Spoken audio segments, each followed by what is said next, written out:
Okay, so tonight we're looking at I Am That, Nisargadatta, and what we're going to read tonight is Life is the Supreme Guru. And here's the questioner. We too come from far-off countries. One of us is British, the other American. The world in which we were born is falling apart. And being young, this was written in 1973. And being young, we are concerned. The old people hope they will die their own death, but the young have no such hope. Some of us may refuse to kill, but none can refuse to be killed. Can we hope to set the world right within our lifetime? Nisargadatta, what makes you think that the world is going to perish? Questioner, the instruments of destruction have become unbelievably potent. Also, our very productivity has become destructive of nature and of our cultural and social values. Nisargadatta, you are talking of the present times. It has been so everywhere and always. But the distressing situation may be temporary and local. Once over, it will be forgotten. Questioner, the scale of the impending catastrophe is unbelievably big. We live in the midst of an explosion. Nisargadatta, each man suffers alone and dies alone. Numbers are irrelevant. There is as much death when 1 million die as when one perishes. Questioner, nature kills by the millions, but this does not frighten me. There may be tragedy or mystery in it, but no cruelty. What horrifies me is man-made suffering, destruction, and desolation. Nature is magnificent in its doings and undoings, but there is meanness and madness in the acts of man. Right. So it is not suffering and death that are your problem, but the meanness and madness at their root. Is not meanness also a form of madness? And is not madness the misuse of the mind? Humanity's problem lies in this misuse of the mind only.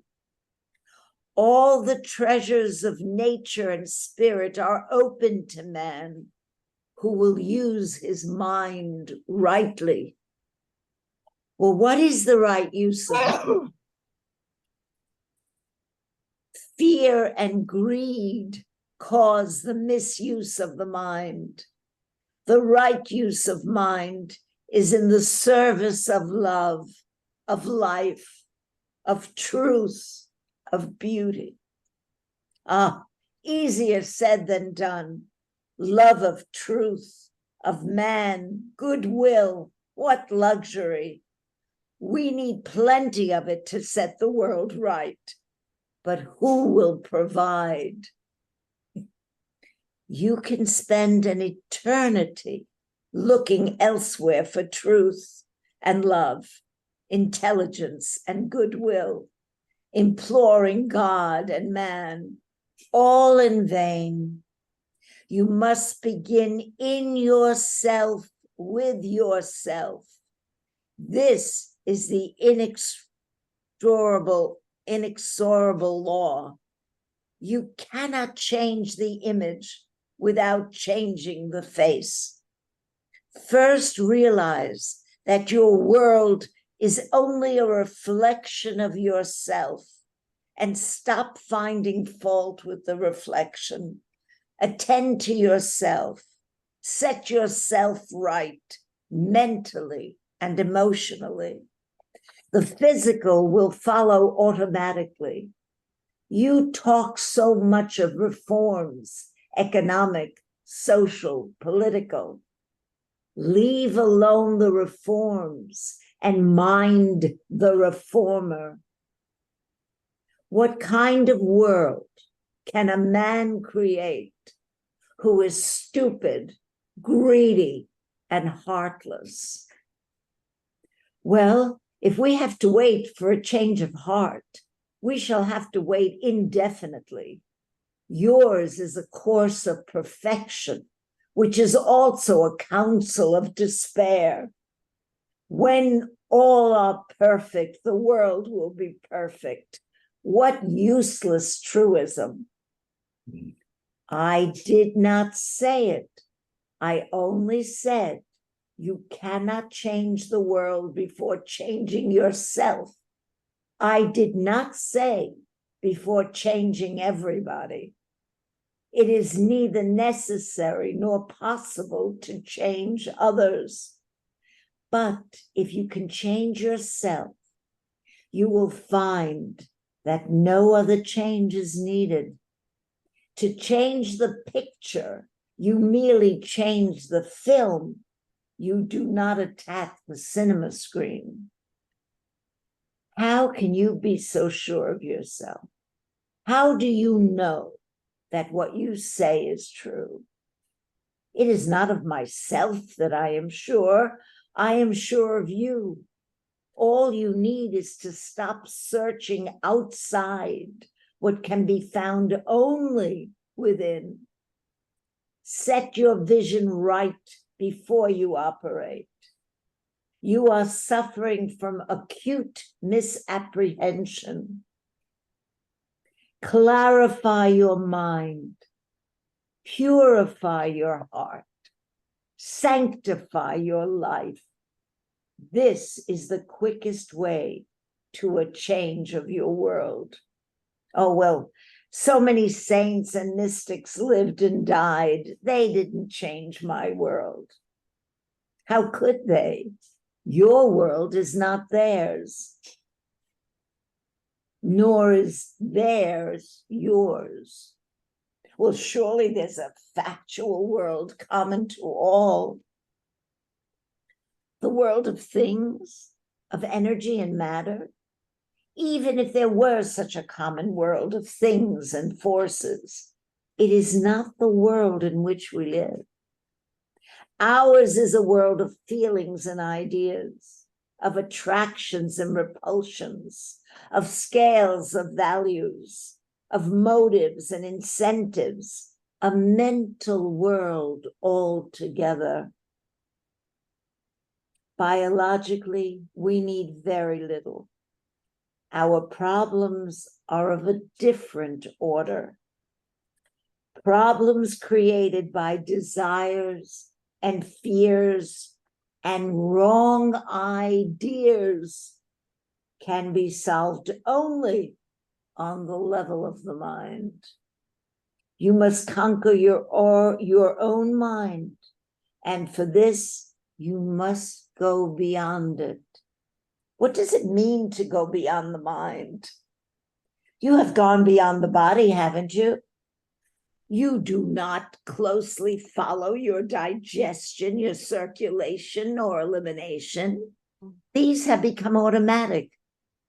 In the same way, the mind should work automatically without calling for attention. This will not happen unless the mind works faultlessly. We are most of our time mind and body conscious because they constantly call for help. Pain and suffering are only the body and the mind screaming for attention. To go beyond the body you must be healthy. To go beyond the mind, you must have your mind in perfect order. You cannot leave a mess behind and go beyond.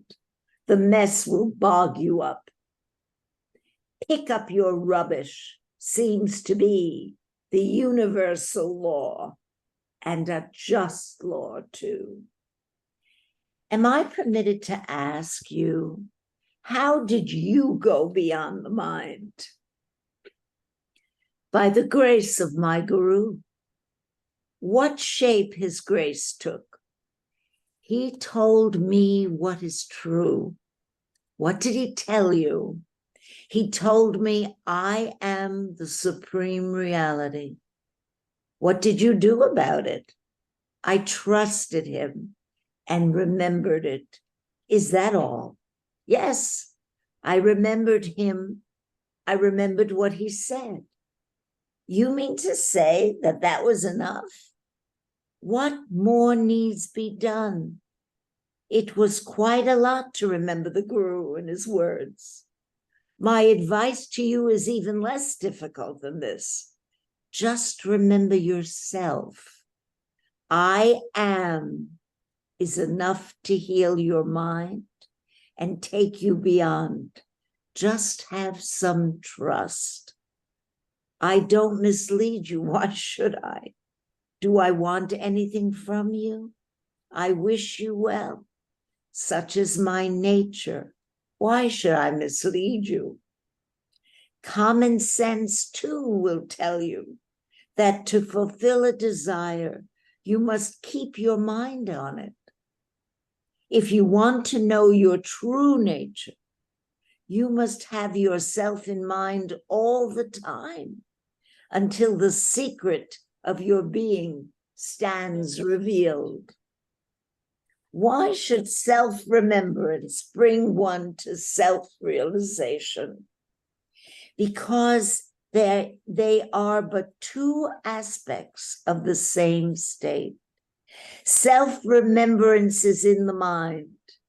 Self-realization is beyond the mind. The image in the mirror is of the face beyond the mirror. Oh, fair enough. But what is the purpose? To help others, one must be beyond the need of help. All I want is to be happy. Be happy to make happy. Oh, well, let others take care of themselves. Sir, you are not separate. The happiness you cannot share is spurious. Only the shareable is truly desirable. Right, but do I need a guru? What you tell me is simple and convincing. I shall remember it. This does not make you my guru. It is not the worship of a person that is crucial, but the steadiness and depth of your devotion to the task. Life itself is the supreme guru. Be attentive to its lessons and obedient to its commands. When you personalize their source, you have an outer guru. When you take them from life directly, the guru is within. Remember, wonder, ponder, live with it, love it, grow into it, grow with it, make it your own. The word of your guru, outer or inner, put in all and you will get all. I was doing it. All my time I was giving to my guru and to what he told me. Well, I'm a writer by profession. Can you give me some advice to me specifically? Writing is both a talent and a skill. Grow in talent and develop in skill. Desire what is worth desiring and desire it well. Just like you pick your way in a crowd, passing between people, so find your way between events without missing your general direction. It's easy if you are earnest. So many times you mention the need of being earnest, but we are not men of single will. We are conjuries of desires and needs, instincts and promptings. They crawl over each other, sometimes one, sometimes another, dominating, but never for long.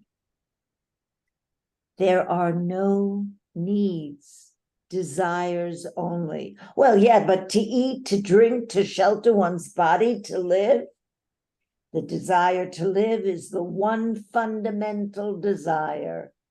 All else depends on it. We live because we must. We live because we crave sensory existence. Well, a thing so universal cannot be wrong. Not wrong, of course. In its own place and time, nothing is wrong. But when you are concerned with truth, with reality, you must question everything, your very life, by asserting the necessity of sensory and intellectual experience. You narrow down your inquiry to search for comfort. I seek happiness, not comfort. Beyond comfort of mind and body, what happiness do you know? Is there any other? Find out for yourself. Question every urge. Hold no desire legitimate. Empty of possession, physical and mental, free of all self-concern. Be open for discovery. But it is part of Indian spiritual tradition that mere living in the proximity of a saint or sage is conducive to liberation, and no other means are needed. Why don't you organize an ashram so that people could live near you? The moment I create an institution, I become its prisoner. As a matter of fact, I am available to all. Common roof and food will not make people more welcome. Living near does not mean breathing the same air. It means trusting and obeying, not letting the good intentions of the teacher go to waste. Have your guru always in your heart and remember his instructions. This is real abidance with the true. Physical proximity is least important. Make your entire life an expression of your faith and love for your teacher. This is real dwelling with the Guru.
So psychologically, mentally, emotionally, we have not changed one iota, have we? For thousands of years. Killing, killing, killing.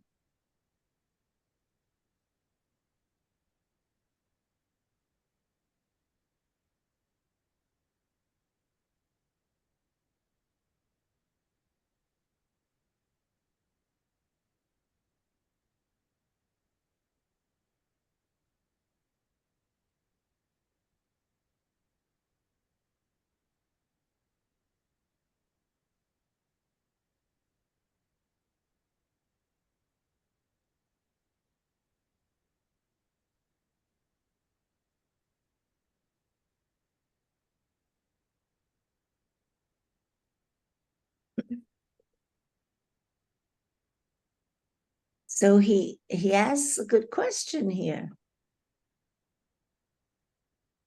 What kind of world can a man create who is stupid, greedy, and heartless?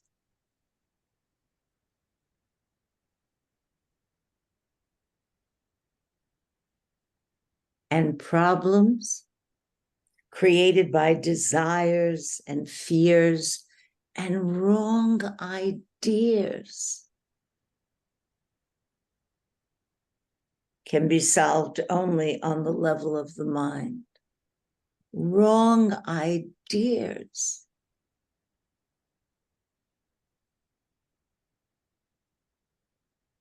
How is it? Why is it that we are so addicted to beliefs and wrong ideas?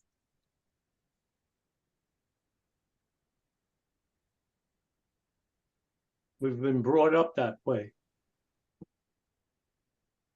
It starts out with if you're not aware of conditioning and what it does, if you don't have some background in, at least I'm saying, you come into this world as an empty container, more or less. There's not much in your consciousness, well, very, very little. But as you go through time, or whatever you want to call it, growing up, you start putting stuff into that consciousness, but it's not put into a clean atmosphere. It's not sterile. It's contaminated by your environment. And I say contaminated, that's maybe the wrong word, but it's skewed, it's prejudiced by your mommy and your daddy and all the people around you, where you live, how you live, so on and so forth. And that's the understanding that you more or less have to be present with. Otherwise, none of this stuff makes any sense. So you start from there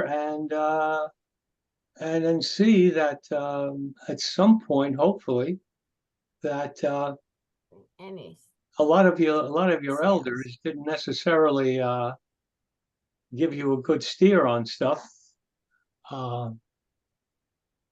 And you grow up with a sense of a separation between the world around you and me. And you create this idea of me. You know, you can talk about, pardon? And the conditioning goes unexamined. Right. There's nothing in the culture of almost any society, relatively large society that I know of, that makes you aware that you're conditioned. Right. I don't have anything What's that? Please say again.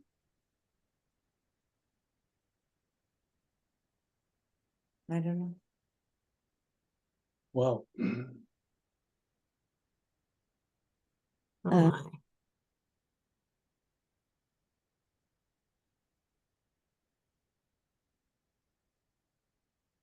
So he says, clarify your mind,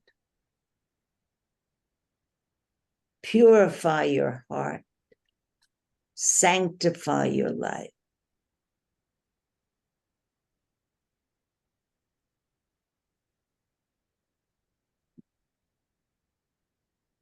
But to purify the mind, you have to have a good understanding of what that mind means. What is it? Where does it come from? What is it? And I think that's what's lacking in this, because it doesn't give clarity in a sense. I mean, you know, almost at birth, we start recording our senses in our brain in a form of memory. And that process forms your consciousness, starts to fill up your consciousness, so that you start using that to get ideas. Mhm. And that's where the ideas come from. And you know, these ideas, when they arise from past memory, which is never complete and sometimes very incomplete, and certainly conditioned. So that's part of the story. I think it's interesting that he separates the mind and the heart. I don't know why he does that, but any thoughts about that? Well, I think when he's talking about mind, it's the ego mind. It's the me.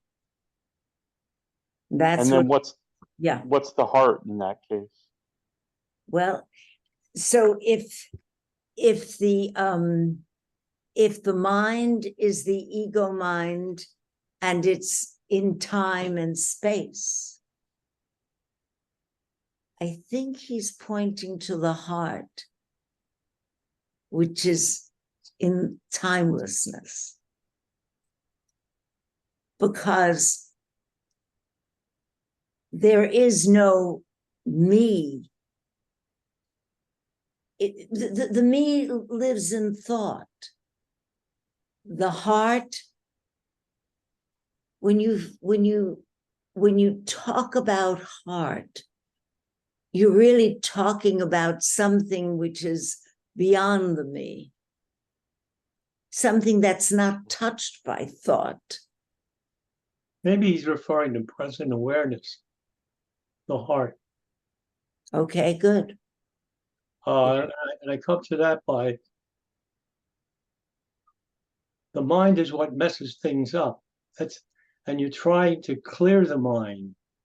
And when your mind, if you can, so on and so forth, then you're left. The only thing that's left is love.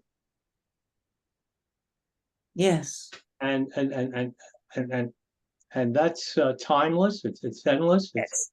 And it's singular. It's not plural. There is no opposite of love. Correct. So that you're in non-duality in a sense. Yes. You've achieved non-duality if you can get to that. I don't know if that helps or not. Yes. But doesn't he say something like clarify the mind or purify the mind, and what does he say about the heart and purify the heart, right? Yeah, I think it's clarify your mind and purify your heart. And it's Right. if you clarify your mind, the heart will be pure. How could it not be? If there's hate in your heart, then that's the me. Right? Right. But- So he's talking. So you're saying he's talking about one process. When you clarify your mind, you will purify the heart. Yes. That's how I think. Yes. Yeah, that makes sense. Right. And does he speak about empty? Well, that's purifying the mind when you empty your mind. Yes. Yes. That's the purification. I think that's a purification process. I still think that, thoughts come from the mind, and we live in thoughts. I mean, nothing happens until you have a thought. So you Right. have a thought, and that when the thought comes from the past, comes from memory, and Right. that's part of the thing that has to be purified, because that's the thing that's contaminated. So if you can at some point realize that and see that realization, then something happens. I don't know what, hasn't happened to me, but the promise is, and I believe it, that something happens. There's something beyond the mind. And the only way you can find that out is to let go of the mind, let go of using it, let go of thinking. And that's an act of meditation in a sense. So if you can get to that state, then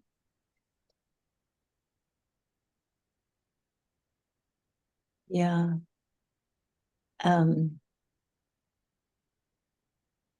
I always think about Meister Eckhart's essay on poverty. And poverty in his essay is the emptiness of the mind, of beliefs, of the thoughts, of the ideas. And one has to have an awareness of what passes through one's mind. Yeah. It's interesting because the sentence before, clarify your mind, purify your heart, sanctify your life. The sentence before that is, you are suffering from acute misapprehension. And that's the conditioning we were talking about earlier, that leads to the misapprehension, the not seeing clearly. Clarify your vision before you operate. You are suffering from acute misapprehension. Well, the misapprehension that we've so identified with the body and the mind. And the mind. And so we believe that's what we are. But he told us that his guru told him, no, you are the supreme reality. But, those are words. How does one touch that?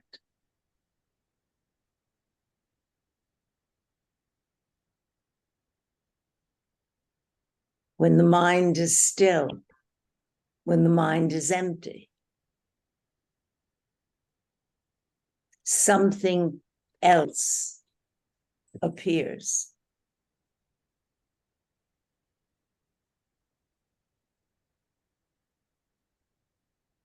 But you can't make the mind empty.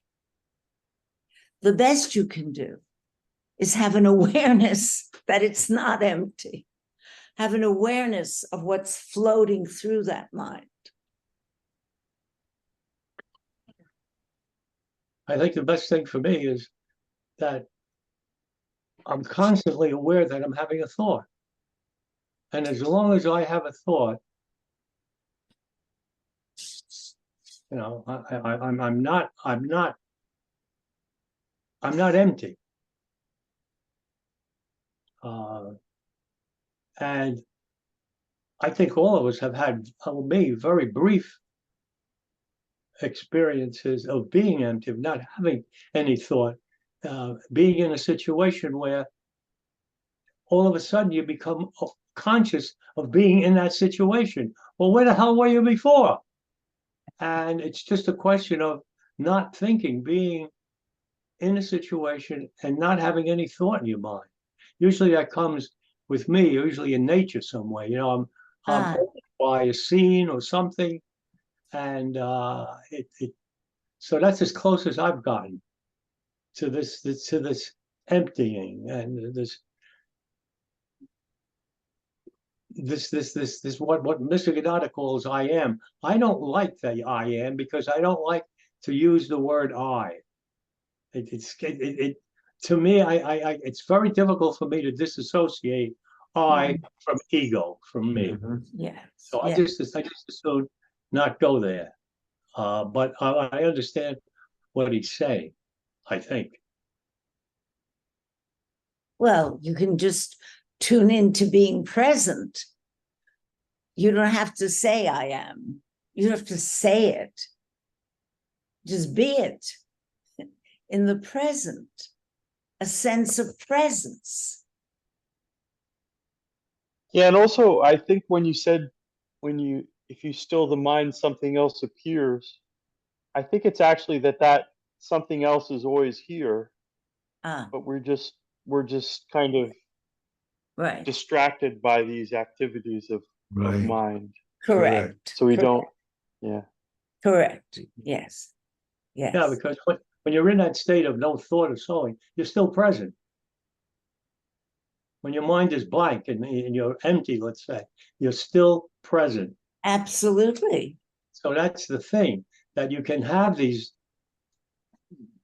terrible word, but blackouts, if you will, but you don't go anyplace. You come back. You never left. But we don't bring any attention to that because we're more important. We're more interested in, the latest automobile or AI or the next vacation or some other gratification, because really we're pleasure creatures. We spend most of our life seeking pleasure, one way or another. Mention Right. that, yeah. Yeah. So Yeah, it's we're all, I'm sorry. Yeah, yeah. Yes, Ugo. so the pleasure keeps the me alive because that's what the me lives for. And Yeah. it's really interesting if you get into it, but like he says, Mr. Gadata says, and my buddy Christian Murdy says, you got to be serious about this stuff.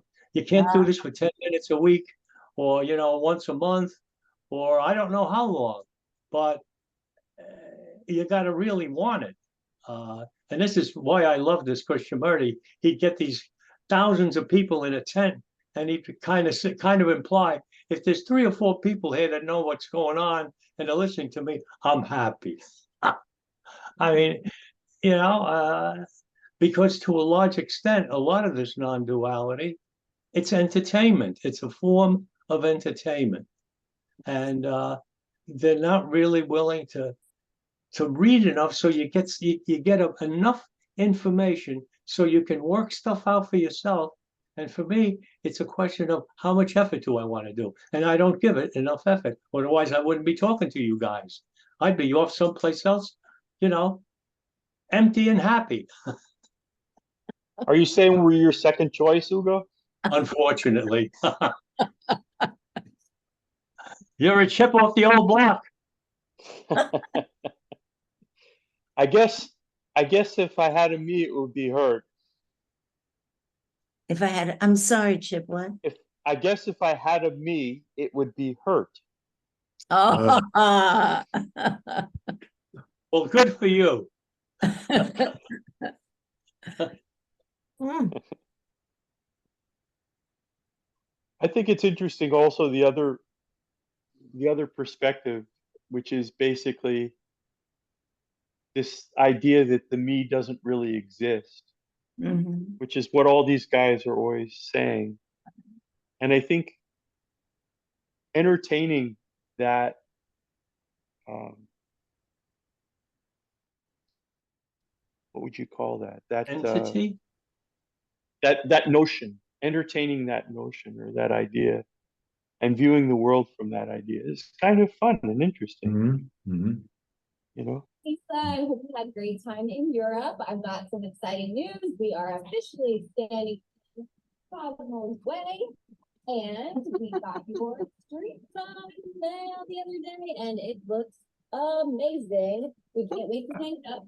I'm gonna have to wait because we are gonna install it when we get the guitar. Well, box, you see- but it's gonna look great. I can't see. Appreciate you supporting Long Island Carry. Lisa's got a mute. Okay, we did it. It was muted. I don't know. Yeah, I thought anyway. Okay, And I well, also, oh, Yeah, go go ahead. I'm ahead. sorry. go ahead, No, Chip. no, Chip, go. No, I also think, like in these crazy times like this, I was talking with a buddy of mine on Maui a while back, and he was just talking about all the, horrific stuff that was going on, Yes, and yes. certainly this situation in Israel, all this crazy stuff going on. But I think there's a real um, peaceful place that we can go to with this relinquishment of the egoic self. It just, I mean, my experience of the egoic self is it's just torture. It's just, if it's not one thing, it's another. It's never satisfied.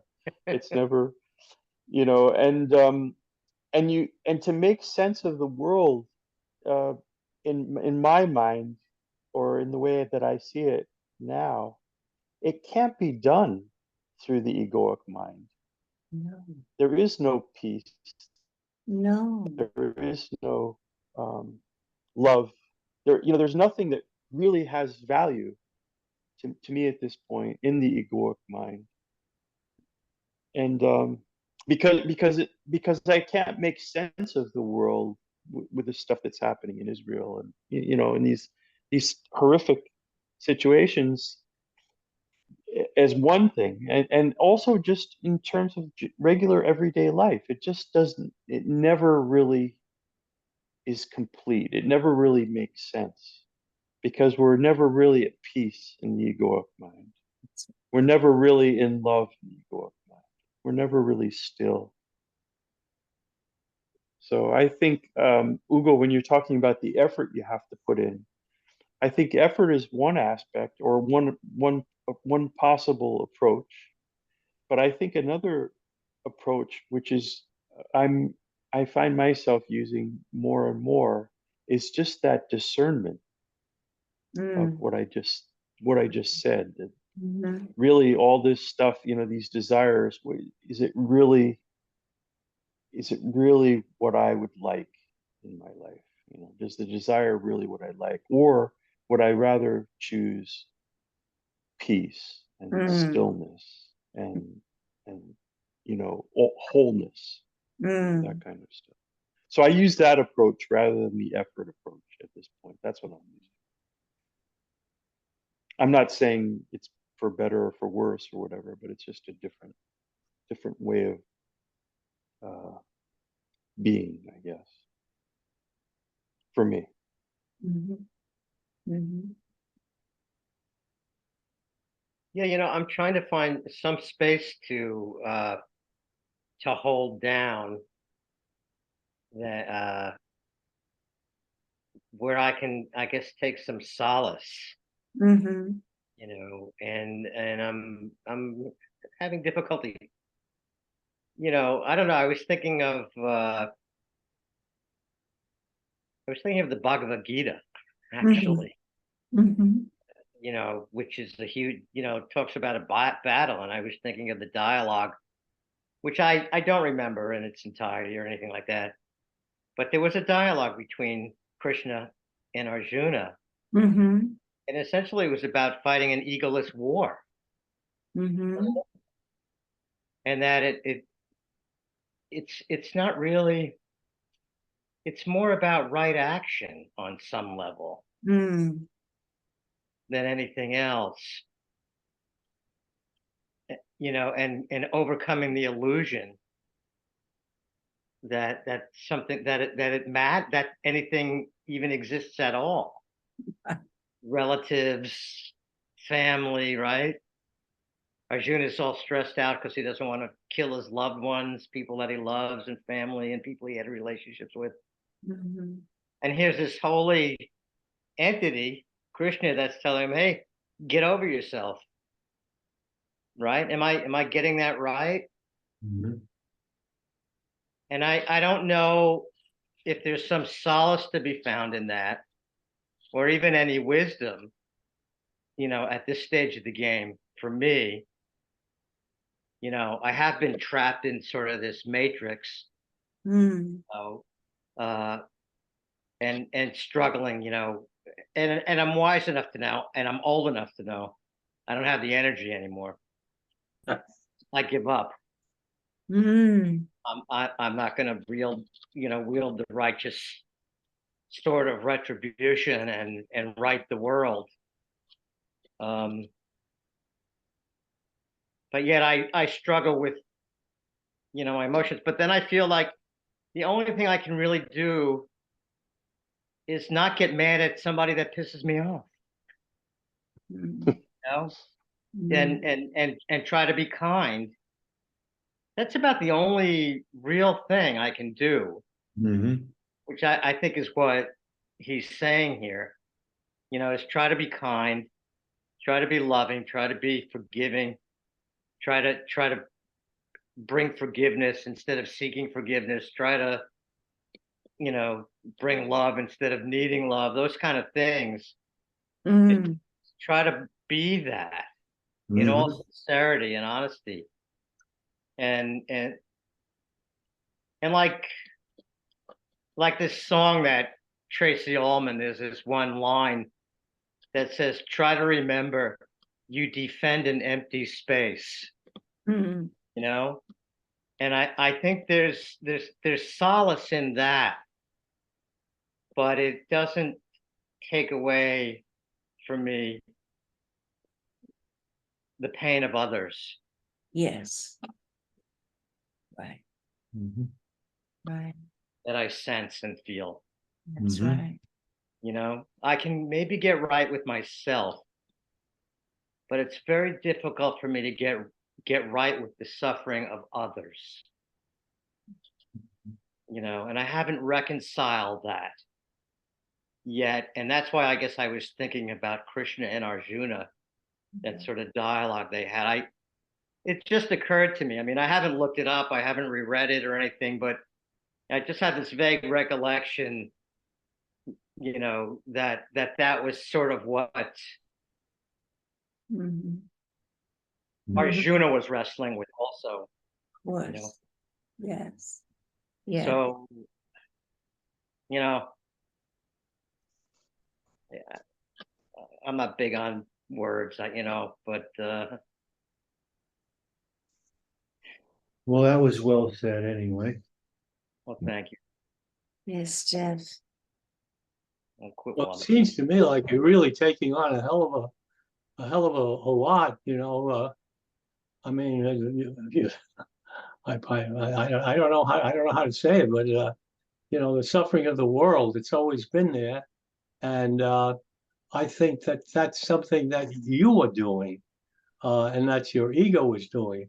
I mean, nobody wants to see something suffer, but if you suffer because of somebody else suffering, that suffering is on you, and you can do something about it. And I think that's what Nisargadatta and some of these other characters are telling you about, uh, because in a sense, if you can let go of judgment, which judgment is part of the function of the ego, and that's where a lot of that, I mean, I'm talking a lot about myself, where a lot of my suffering comes in, a lot of my agitation and upset comes from, is in judging other people. That stupid son of a bitch.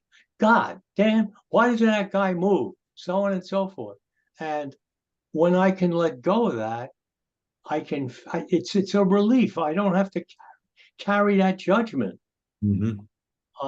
And you know, that's part of it. And the other thing that I find is I'm constantly trying to change what is, trying to change Ah, the moment I'm in, and that doesn't work. But you know, I got to get good and heavy and get all steamed up at times until I can catch myself, till I can use that awareness to see that I'm getting all steamed up, and it's me that's doing the steaming. Mhm. That's the way it is. You know, the tire is flat. So shut up and change the damn thing. That's what you do, not sit there and bemoan the lousy guys who didn't take care of the road, or somebody else who had some nails in the back of his truck. And it had to be, now listen to this one, it had to be a Latino contractor that dropped those nails off his truck and gave me a flat tire. you go through all of that crap. And when I can catch it, and I usually I can let go of it, and it's very, very relieving. When you can catch it, you're purifying the mind. Yep. Yep. We feel the suffering of others because we're not separate from others. Oh, I had a hell of a suffering during, what is it, Ken Burns, the Buffalo. Yeah. Mm, I was shocked. I saw it twice, once in a coming event and once in the series. When that man was standing on top of that huge tower of bones of Buffalo. I mean, it was probably 60 or 70 feet high and had to be, I don't know.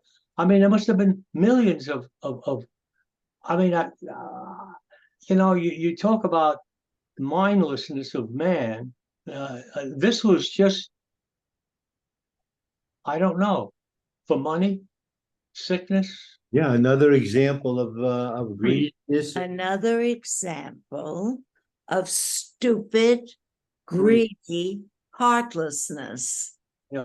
And Yeah. and the most important thing at this level of reality is to see within ourselves, are we being stupid, greedy, and heartless?